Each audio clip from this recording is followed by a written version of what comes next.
ভুতুড়ে নারায়ণ গঙ্গোপাধ্যায় দ্বিতীয় পর্ব।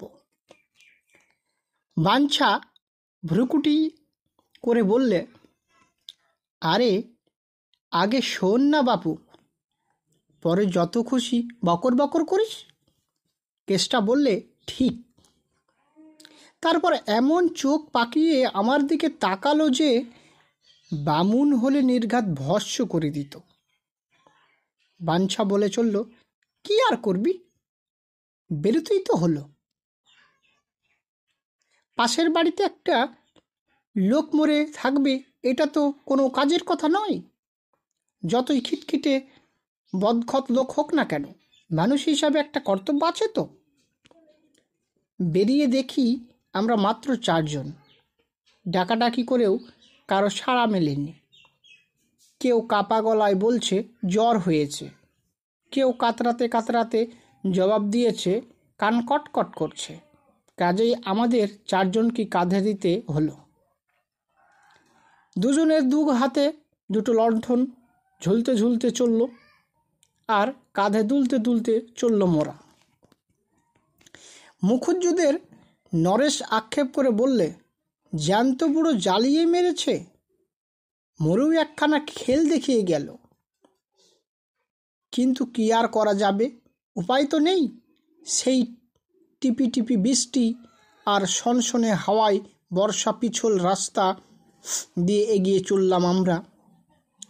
চারদিকে কালির মতো অন্ধকার, গাছপালাগুলো সেই অন্ধকারে এক একটা অতিকায় দৈত্য দানার মতো মাথা নাড়ছে। বিদ্যুতের চমকানিতে চোখে ধাঁধা লাগছে। মাঝে মাঝে পথ ভুল করে পাশের খানার মধ্যে গিয়ে পড়ছি আমরা। বৃষ্টির ছাদে চটচট করে ফাটছে লণ্ঠনের চিমনি, পা পিছলে যেতে চাইছে। ঠান্ডা হাওয়ার বৃষ্টির ঝাপটা লেগে চোখ জ্বালা করছে। ভোগান্তি আর কাকে বলে, বল হরি হরি বল, চেঁচাতে চেঁচাতে বললাম 4 জনে। কাঁধের ওপর বুড়ো যেন পরম আনন্দে দোল খাচ্ছে। আমার সন্দেহ হলো, এখন হয়তো মরার মুখের কাপড় সরালে দেখা যাবে আমাদের দুর্গতিতে মিটিমিটি হাসছে হাড় জ্বালানো লোকটা। মনে মনে অভিসম্পাত করতে করতে আমরা এগিয়ে চললাম।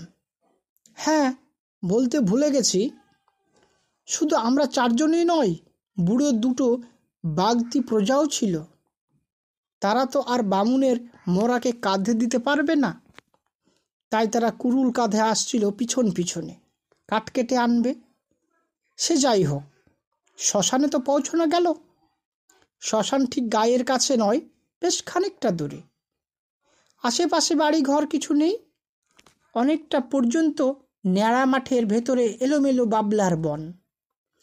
সেখানে একটা মাত্র টিনের চালাঘর, অবশ্য চারিদিকে তার দেওয়াল ফোয়ালের কোনো বালাই নেই, একেবারে ফাঁকা। এইটাই শ্মশান যাত্রীদের বসবার জায়গা। ঠিক তারই নিচে একটা বাঁধানো সিঁড়ি নেমে গেছে গঙ্গার জলে। সিঁড়ি প্রায় 15 পৈঠে। এখন বর্ষার জলে 3-4 খানা মাত্র জেগে রয়েছে, ভাঙাচুরা অবস্থা। যেখানে সেখানে বড় বড় ফাটল ইট বেরিয়ে পড়েছে। আমরা সিঁড়ির ওপরেই মরাটাকে নামালাম, এমনভাবে রাখলাম যাতে মরার পা দুটো ডুবানো থাকে জলে। বুড়োর গঙ্গাযাত্রা হবে, তাছাড়া এ সুবিধাও আছে যে কারোকে আর ছুঁয়ে বসতে থাকতে হবে না। মরা নামিয়ে আমরা গিয়ে বসলাম চালাটার নিচে। বাগদিরা কাঠের অবস্থা করুক, তারপর চিতা সাজানো হবে। বসে গল্প জুড়ে দিলাম আমরা। চারিদিকে ঘন অন্ধকার, হাওয়ায় হাওয়ায় বাবলা বনের মাতামাতি। সেখানে ওখানে শেয়ালের চোখ ঝলমল করছে সবুজ রঙের হিংস্র আলোর মতো। সে চোখের দিকে তাকিয়ে তাকিয়ে কখনো বা ভয় ধরে যাচ্ছিল আমাদের। ভূত নয় তো। লণ্ঠন দুটোর গায়ে কালি পড়েছে, অল্প অল্প আলো গিয়ে পড়েছে ঘাটে। ঘাটে নামানোর মরাটার ওপরে কথার ফাঁকে ফাঁকে মরার দিকে নজর রাখছি আমরা। শিয়ালে টেয়ালে এসে টেনে না নেয়, সে সম্পর্কে হুঁশিয়ার থাকা দরকার। কতক্ষণ কেটেছে খেয়াল ছিল না। হঠাৎ ভীতস্বরে নরেশ বললে, মরাটা একটু নড়ল না? আমরা বললাম, ধ্যাত, তোর চোখের ভুল।